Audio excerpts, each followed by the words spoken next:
En el siguiente video revisaremos cómo podemos obtener energía desde el viento o cómo podemos saber la cantidad de energía que hay en él. Y también luego revisaríamos algunos métodos para poder medir las variables de interés del viento, que son su magnitud y su dirección. La energía que hay en el viento es simplemente una forma de energía cinética. Esto quiere decir que es energía que corresponde a una masa que lleva una cierta velocidad. Por lo tanto, la energía cinética en sí se define como un medio de la masa por la velocidad al cuadrado, donde E corresponde a la energía del viento, m a la masa en kilogramos y v sería su velocidad en metros partido por segundo. Esa masa de aire va a generar energía cuando se produzca la intersección de la aspa con el viento. Y como ustedes pueden observar en esta figura, el aspa barre un área que es circular y el viento la atraviesa perpendicularmente. Así entonces se forma un cilindro continuo que va atravesando el área barrida. Así podemos considerar que ese cilindro tiene un área transversal correspondiente al área barrida, se mueve a una velocidad v y su longitud sería la distancia d. Bien, con eso entonces nosotros podemos determinar la masa contenida en ese cilindro. Y la masa va a corresponder, ¿verdad?, a la densidad del aire multiplicada por el volumen del cilindro. Y ese volumen está dado por el área transversal multiplicado por la distancia. Ahora, esa distancia la podemos determinar como la multiplicación de la velocidad que tiene el viento por el intervalo de tiempo que nosotros estamos considerando. Reemplazando la masa en la ecuación de energía, obtenemos ahora que la energía sería un medio de la densidad del aire por el área transversal multiplicada por la velocidad al cubo y multiplicada por el periodo de tiempo que nosotros estamos considerando. Si ese tiempo corresponde a un segundo, podemos dividir la energía sobre el tiempo y obtenemos la potencia que hay disponible en el viento en watts. Así, la potencia del viento es un medio de la densidad del aire por el área transversal y por la velocidad del viento al cubo. Hablamos del concepto densidad de potencia cuando la potencia disponible en el viento la dividimos por el área transversal. Entonces estamos hablando de cuántos watts hay por metros cuadrados, por unidad de superficie. En esta figura que están acá, ustedes pueden ver cómo cambia la potencia disponible en el viento, cómo va creciendo a medida que la velocidad del viento va aumentando. Aquí podemos ver entonces que cuando estamos trabajando a 6 metros por segundo, que es esta velocidad, generamos 132 watts de potencia. Mientras que si doblamos la velocidad de viento, es decir, nos vamos a 12 metros por segundo, saltamos a un valor de 1058 watts por metro cuadrado. Esto quiere decir que cada vez que se dobla la velocidad de viento, la potencia crece al cubo, crece 8 veces. Bien, esta es la principal característica del viento. ¿Cómo crece su potencia con respecto a la velocidad? Eso significa que mientras mayor sea la velocidad de viento, más potencia nosotros podemos extraer y con ello también mayor cantidad de energía. Pero esa energía dependerá de cuán estable es la velocidad de viento, es decir, cuánto tiempo permanece en regímenes altos. Si la velocidad del viento cae, la potencia también cae bruscamente y producimos menos energía. Como acabamos de ver, la potencia eólica depende de la densidad y de la velocidad de viento. Y la densidad no es estable, no es un valor único. En general se considera que la densidad del aire es de 1,225 kilogramos por metro cúbico, pero eso es a condiciones atmosféricas normales, es decir, 25 grados Celsius y una atmósfera de presión. A medida que la temperatura se incrementa, la densidad del aire también cae, y eso lo podemos comprobar en esta tabla, donde tenemos que a la altura del nivel del mar, el aire seco a 20 grados Celsius tiene una densidad de 1.2 kilogramos por metro cúbico, mientras que a 30 grados Celsius su densidad disminuye a 1.166 kilogramos por metro cúbico. También la densidad se ve afectada por la altura. Y acá podemos ver que cuando la altura se incrementa alrededor de 1500 metros sobre el nivel del mar, la densidad del aire está del torno de 1 kilogramo por metro cúbico, o incluso puede ser menor a 1 kilogramo si hay cambios en la temperatura también. Es decir que los cambios en la densidad del aire también van a poder modificar los cambios en la potencia generada que se puede tener en la turbina. Como lo mencionamos en la presentación anterior, los obstáculos y principalmente la rugosidad del terreno afectan a la velocidad de viento. En esta figura podemos observar un perfil de velocidad de viento que va desde una zona altamente urbanizada hacia el mar abierto. Y aquí se puede comprobar cómo a una misma altura, alrededor de los 30 metros que se está comprobando acá, hay distintas densidades de potencia. Si ustedes se fijan en las zonas urbanas, a esa altura tendremos alrededor de 530 watts por metro cuadrado, mientras que a mar abierto tendremos prácticamente el doble, 110 watts por metro cuadrado. Por lo tanto, es necesario clasificar los efectos de la rugosidad del terreno sobre la velocidad de viento. Y eso se hace a partir de lo que se conoce como longitud de rugosidad. La longitud de rugosidad es un parámetro característico del terreno y lo que nos dice es la altura sobre el nivel del suelo en que la velocidad del viento es considerada cero. Se fijan, la longitud tiene unidades de metros y acá podemos ver que en las superficies de agua la altura sobre el nivel del suelo, el nivel de la superficie de agua es de solamente 0.002 metros. Eso equivale a 0,2 milímetros. Prácticamente la velocidad se hace cero justo sobre la superficie del agua. A medida que el viento enfrenta superficies con mayor rugosidad, la longitud sobre el suelo va aumentando. Por lo tanto, eso significa que a mayor altura sobre el suelo, nuestra velocidad es cero. Acá tenemos, por ejemplo, áreas agrícolas abiertas, sin cercados ni setos, y con edificios muy dispersos, y la longitud de rugosidad equivale alrededor de 30 centímetros. Ya en zonas urbanas, con grandes edificios, la longitud de rugosidad es de 80 centímetros. La longitud de rugosidad es un parámetro que se utiliza preferentemente cuando se necesita hacer extrapolación vertical de la velocidad de viento. Es decir, que se ha medido la velocidad de viento a una cierta altura, pero se necesita conocer su potencial a una altura mayor. La rugosidad del terreno se aplica preferentemente cuando tenemos datos que han sido medidos en periodos de 10 minutos, es decir, tenemos un dato cada 10 minutos. Y para ello utilizamos esta expresión que es la aproximación logarítmica para la velocidad de viento, en que nosotros tenemos velocidad de viento a una altura conocida, es decir, v1 a h1, y queremos conocer la velocidad v a la altura h, es decir, el h es la altura a la que yo deseo extrapolar mi velocidad de viento. Y para hacer esa extrapolación debo conocer cuál es el parámetro z0 en el lugar.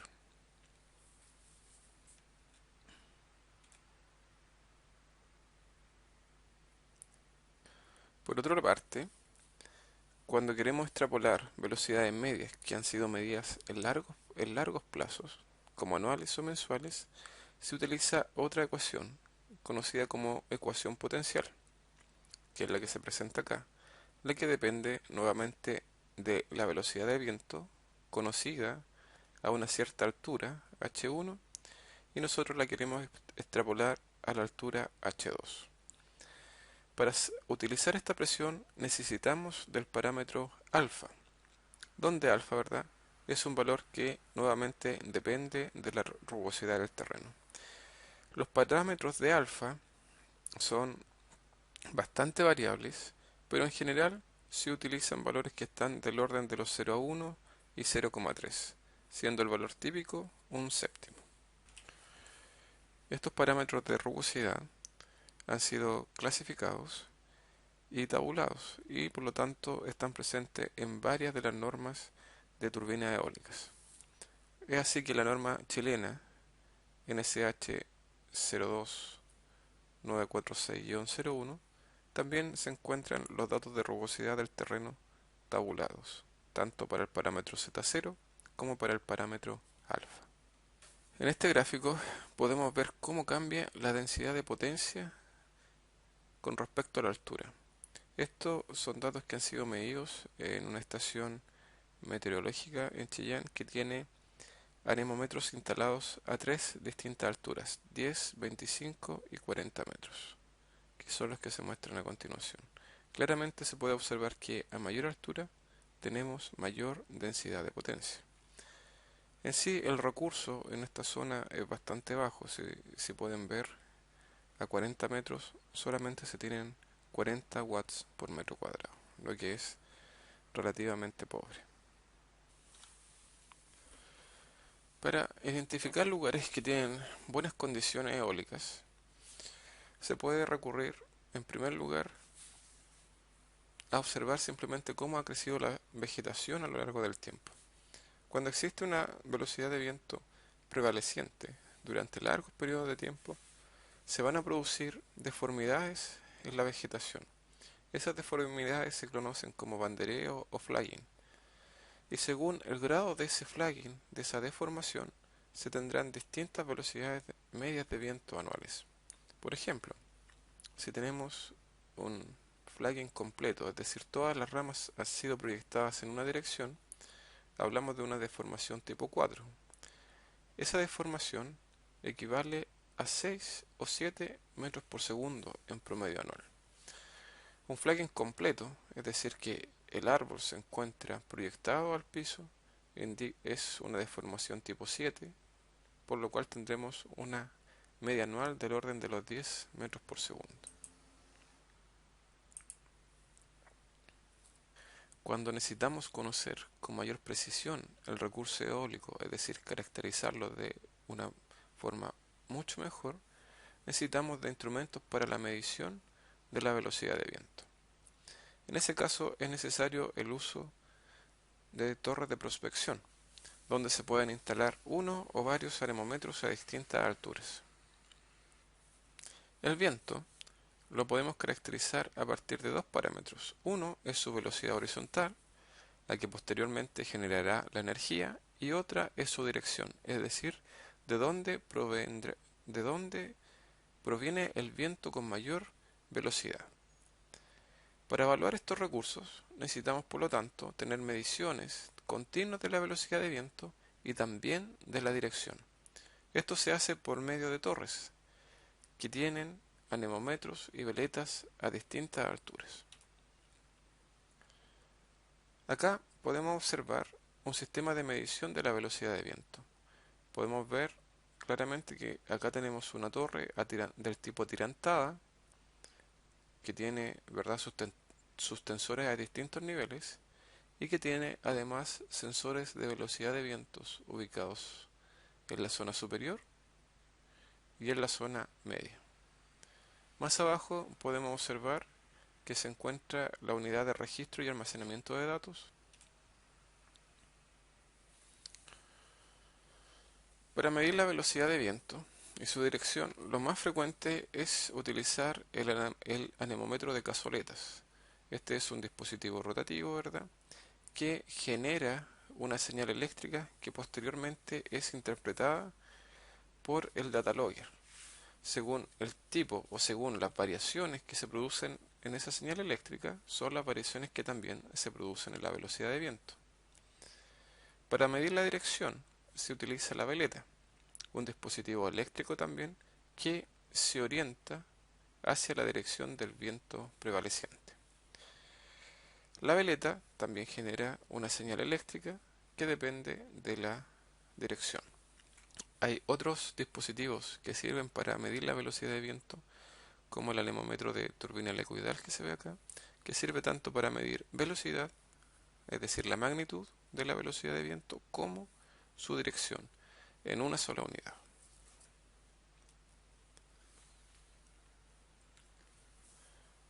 El esquema que se presenta a continuación es un diagrama eléctrico de una veleta y un anemómetro. Aquí uno puede distinguir los conectores que están señalados como Wind Speed Signal, es decir, donde está la señal de velocidad de viento, ¿verdad? Que está en este punto.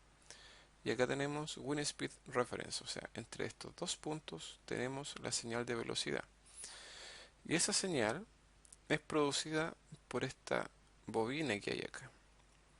El anemómetro en su interior contiene un imán permanente que cada vez que pasa por esta bobina genera un pulso eléctrico, y ese pulso va a ser de mayor amplitud y frecuencia con más rápido gire la turbina. En el interior estamos viendo el dispositivo eléctrico que se encarga de censar la posición de la veleta. En este caso corresponde a un potenciómetro cuya punta rotacional está alineada con la dirección de la veleta. Entonces, cada vez que cambia la veleta de dirección, también va a cambiar el valor de la resistencia de este dispositivo. Y esos cambios nuevamente son interpretados por el data logger. Los datos que son censados tanto por el anemómetro como por la veleta deben ser almacenados. Para ello se disponen de dispositivos de almacenamiento de datos, también conocidos como data loggers, que son unidades que tienen tanto potencial de cálculo como también potencial de almacenamiento, es decir, es un pequeño computador. En estos data loggers se registran tanto el tiempo como la magnitud de la variable que ha sido medida. Hoy en día, los data loggers tienen una gran capacidad de memoria. Por lo tanto, un data logger podría grabar perfectamente datos por más de un año sin necesidad de sobreescribirlos. Para medir la velocidad de viento, primero tenemos que definir dos variables importantes. Una de ellas es la frecuencia de muestreo, es decir, cada cuánto tiempo yo estoy tomando un dato medido. Y lo otro que tengo que tomar en cuenta es la amplitud del tiempo para promediar los datos. Es decir, cada cierto tiempo yo voy a almacenar una cierta cantidad de datos y los voy a promediar, y ese valor promediado los voy a guardar. Entonces, uno es conocido como frecuencia de muestreo y el otro es conocido como tiempo de registro. Tanto la frecuencia de muestreo como el tiempo de registro van a depender de una serie de factores que yo necesito considerar antes de implementar un sistema de medición. El primero de ellos corresponde al instrumental disponible, es decir, cuáles son las capacidades que tiene mi data logger, mi veleta o mi anemómetro, la precisión que tienen cada uno de ellos, o cuál es el mínimo valor que puede registrar el data logger, o con cuánta memoria tiene ese data logger, o cuál es su velocidad de procesamiento de datos. Todo eso va a afectar el cómo yo mida mi variable ambiental. También debemos considerar la automatización, como también considerar algún dispositivo de transmisión de datos. También es importante considerar cuánta energía necesita el data logger para hacer su proceso. Como se trata de un dispositivo electrónico, está consumiendo una cierta cantidad de energía. Y esa energía tiene que ser repuesta. Frecuentemente esto es hecho mediante un arreglo fotovoltaico. Considerando también la capacidad de tratamiento de datos, es decir, una vez registrado un valor, nosotros podemos hacer algunas funciones adicionales, como determinar los valores máximos, los mínimos, los valores promedio, la desviación estándar. Eso ya está todo dentro del data logger, es decir, de la unidad de tratamiento de datos. Y también debemos considerar los fines que estamos persiguiendo con esta instalación. Si es una instalación del tipo agrícola, si es una instalación de prospección eólica, si estamos haciendo un estudio de ráfagas. Esas variables nos van a dar los requerimientos que nosotros debemos satisfacer. En general, se recomienda que la frecuencia de muestreo no sea menor que 0,2 a 0,5 Hz, es decir, que tome un dato cada 2 segundos, a lo más. Los promedios se recomiendan que sean cada 10 minutos, 30 minutos o una hora, dependiendo de los fines que se están persiguiendo. En meteorología se utilizan frecuencias de muestreo de 1 Hz, es decir, un dato cada segundo, y los tiempos de registro son de 10 minutos. Para el estudio de ráfaga, las frecuencias de muestreo también son de 1 Hz, pero los promedios son más cortos, van desde 1 a 5 minutos. Por lo tanto, tengo una mayor cantidad de datos en una hora. En general se recomienda que la velocidad de viento se mida a 10 metros sobre el suelo y que se realicen campañas de mediciones que tengan una duración como mínimo de un año, es decir, tener un ciclo completo estacional. Cuando se trata de prospección eólica de gran potencia, se recomienda además que los datos obtenidos sean correlacionados con datos históricos y lo ideal es tener un registro de datos de viento de a lo menos 30 años. Con esto hemos revisado dos tópicos relevantes con respecto a la capacidad de generación del viento. Por una parte tenemos que la potencia eólica depende de la velocidad de viento al cubo y siempre tenemos que considerar las variaciones que tenga esta velocidad, como también las variaciones que existen en la densidad del aire. También hemos revisado de cómo identificar los sitios que tienen ciertas potenciales de recurso eólico y también cómo podemos medirlo.